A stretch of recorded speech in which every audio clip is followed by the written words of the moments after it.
صفحہ 144 سورہ زاریات آیت 24۔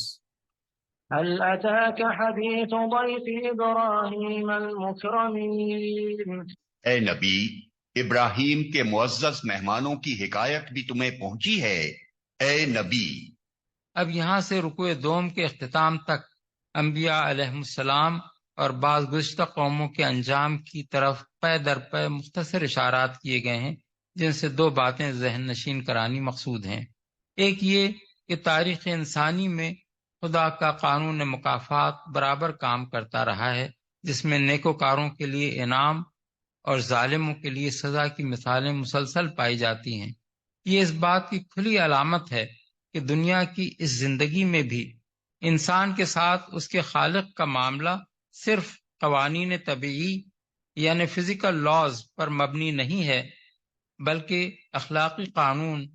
یعنی مورل لا اس کے ساتھ کار فرما ہے۔ اور جب سلطنت کائنات کا مزاج یہ ہے کہ جس مخلوق کو جسم طبیعی میں رکھ کر اخلاقی اعمال کا موقع دیا گیا ہو، اس کے ساتھ حیوانات و نباتات کی طرح محض طبیعی قوانین پر معاملہ نہ کیا جائے،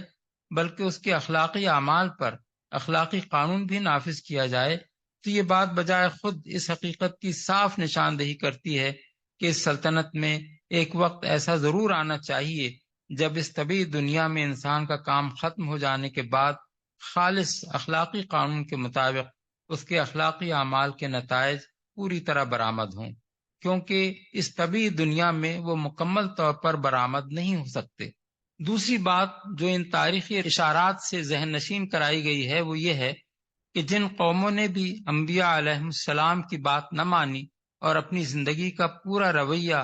توحید، رسالت اور آخرت کے انکار پر قائم کیا، وہ آخر کار ہلاکت کی مستحق ہو کر رہیں۔ تاریخ کا یہ مسلسل تجربہ اس بات پر شاہد ہے کہ خدا کا قانون اخلاق جو انبیاء کے ذریعے سے دیا گیا اور اس کے مطابق انسانی اعمال کی باز پرس جو آخرت میں ہونی ہے، سراسر مبنی بر حقیقت ہے، کیونکہ جس قوم نے بھی اس قانون سے بے نیاز ہو کر اپنے آپ کو غیر ذمہ دار اور غیر جواب دہ سمجھتے ہوئے دنیا میں اپنا رویہ متعین کیا ہے، وہ آخر کار سیدھی تباہی کی طرف گئی ہے۔ آخرت کے برحق ہونے کے دلائل، فہرست موضوعات تفہیم القرآن، جلد پنجم، عنوان آخرت، صفحہ 275۔ سورہ واقعہ، موضوع اور مضمون۔ آخر میں انسان کو بتایا گیا ہے کہ تو کتنی ہی لن ترانیاں ہانکے اور اپنی خود مختاری کے گھمنڈ میں کتنا ہی حقائق کی طرف سے اندھا ہو جائے، مگر موت کا وقت تیری آنکھیں کھول دینے کے لیے کافی ہے۔ اس وقت تو بالکل بے بس ہوتا ہے، اپنے ماں باپ کو نہیں بچا سکتا، اپنی اولاد کو نہیں بچا سکتا، اپنے پیروں اور پیشواؤں اور محبوب ترین لیڈروں کو نہیں بچا سکتا۔ سب تیری آنکھوں کے سامنے مرتے ہیں اور تو دیکھتا رہ جاتا ہے۔ اگر کوئی بالا تر طاقت تیرے اوپر فرما روا نہیں ہے اور تیرا یہ زعم درست ہے کہ دنیا میں بس تو ہی تو ہے، کوئی خدا نہیں ہے، تو کسی مرنے والے کی نکلتی ہوئی جان کو پلٹا کیوں نہیں لاتا؟ جس طرح تو اس معاملے میں بے بس ہے، اسی طرح خدا کے محاسبے اور اس کی جزا و سزا کو بھی روک دینا تیرے اختیار میں نہیں ہے۔ تو خواہ مانے یا نہ مانے، موت کے بعد ہر مرنے والا اپنا انجام دیکھ کر رہے گا۔ مقربین میں سے ہو تو مقربین کا انجام دیکھے گا، صالحین میں سے ہو تو صالحین کا انجام دیکھے گا، اور جھٹلانے والے گمراہوں میں سے ہو تو وہ انجام دیکھے گا جو ایسے مجرموں کے لیے مقدر ہے۔ آخرت کے برحق ہونے کے دلائل، فہرست موضوعات تفہیم القرآن، جلد پنجم، عنوان آخرت، صفحہ 529 تا 531۔ سورہ تغابن آیت 3۔ خلق السماوات والأرض بالحق وصوركم فأحسن صوركم وإليه المصير۔ اس نے زمین اور آسمانوں کو برحق پیدا کیا ہے اور تمہاری صورت بنائی اور بڑی عمدہ بنائی ہے، اور اسی کی طرف آخر کار تمہیں پلٹنا ہے۔ اس آیت میں تین باتیں الگ ترتیب بیان کی گئی ہیں جن کے درمیان ایک بہت گہرا منطقی ربط ہے۔ پہلی بات یہ فرمائی گئی کہ اللہ نے یہ کائنات برحق پیدا کی ہے۔ برحق کا لفظ جب خبر کے لیے بولا جاتا ہے تو مراد ہوتی ہے سچی خبر۔ حکم کے لیے بولا جاتا ہے تو مطلب ہوتا ہے مبنی بر عدل و انصاف حکم۔ قول کے لیے بولا جاتا ہے تو مقصود ہوتا ہے راست اور درست قول۔ اور جب کسی فعل کے لیے لفظ استعمال ہوتا ہے تو مراد ایسا فعل ہوتا ہے جو حکیمانہ اور معقول ہو، نہ کہ لا یعنی اور فضول۔ اب یہ ظاہر ہے کہ خلق ایک فعل ہے، اس لیے تخلیق کائنات کو برحق کہنے کا مطلب لامحالہ یہ ہے کہ یہ کائنات کچھ کھیل کے طور پر نہیں بنا دی گئی ہے، بلکہ یہ ایک خالق حکیم کا نہایت سنجیدہ کام ہے۔ اس کی ہر چیز اپنے پیچھے ایک معقول مقصد رکھتی ہے، اور یہ مقصدیت اس میں اتنی نمایاں ہے کہ اگر کوئی صاحب عقل انسان کسی چیز کی نوعیت کو اچھی طرح سمجھ لے تو یہ جان لینا اس کے لیے مشکل نہیں ہوتا کہ ایسی ایک چیز کے پیدا کرنے کا معقول اور مبنی بر حکمت مقصد کیا ہو سکتا ہے۔ دنیا میں انسان کی ساری سائنٹیفک ترقی اس بات کی شہادت دے رہی ہے کہ جس چیز کی نوعیت کو بھی انسان نے غور و فکر اور تحقیق و تجسس سے سمجھ لیا، اس کے بارے میں یہ بات بھی اسے آخر کار معلوم ہو گئی کہ وہ کس مقصد کے لیے بنائی گئی ہے، اور اس مقصد کو سمجھ کر ہی انسان نے وہ بے شمار چیزیں ایجاد کر لیں جو آج انسانی تمدن میں استعمال ہو رہی ہیں۔ یہ بات ہرگز ممکن نہ ہوتی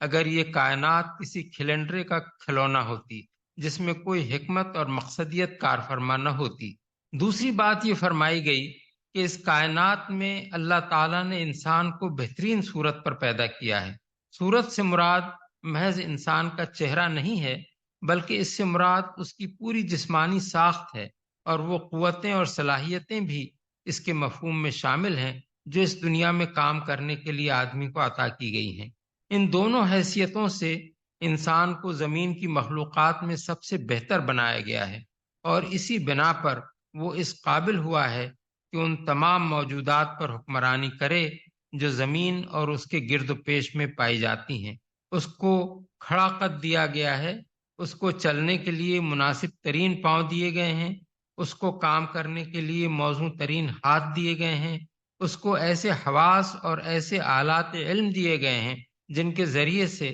وہ ہر طرح کی معلومات حاصل کرتا ہے۔ اس کو سوچنے اور سمجھنے اور معلومات کو جمع کر کے ان سے نتائج اخذ کرنے کے لیے ایک اعلیٰ درجے کا ذہن دیا گیا ہے۔ اس کو ایک اخلاقی حس اور قوت تمیز دی گئی ہے جس کی بنا پر وہ بھلائی اور برائی اور صحیح اور غلط میں فرق کرتا ہے۔ اس کو ایک قوت فیصلہ دی گئی ہے جس سے کام لے کر وہ اپنی راہ عمل کا خود انتخاب کرتا ہے، اور یہ طے کرتا ہے کہ اپنی کوششوں کو کس راستے پر لگائے اور کس پر نہ لگائے۔ اس کو یہاں تک آزادی دے دی گئی ہے کہ چاہے تو اپنے خالق کو مانے اور اس کی بندگی کرے، ورنہ اس کا انکار کر دے، یا جن کو چاہے اپنا خدا بنا بیٹھے، یا جس کو خدا مانتا ہو اس کے خلاف بھی بغاوت کرنا چاہے تو کر گزرے۔ ان ساری قوتوں اور ان سارے اختیارات کے ساتھ اسے خدا نے اپنی پیدا کردہ بے شمار مخلوقات پر تصرف کرنے کا اقتدار دیا ہے، اور وہ عملاً اس اقتدار کو استعمال کر رہا ہے۔ ان دو باتوں سے جو اوپر بیان کی گئی ہیں، بالکل ایک منطقی نتیجے کے طور پر وہ تیسری بات خود بخود نکلتی ہے جو آیت کے تیسرے فقرے میں ارشاد ہوئی ہے کہ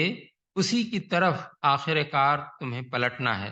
ظاہر بات ہے کہ جب ایسے ایک حکیمانہ اور بامقصد نظام کائنات میں ایسی ایک با اختیار مخلوق پیدا کی گئی ہے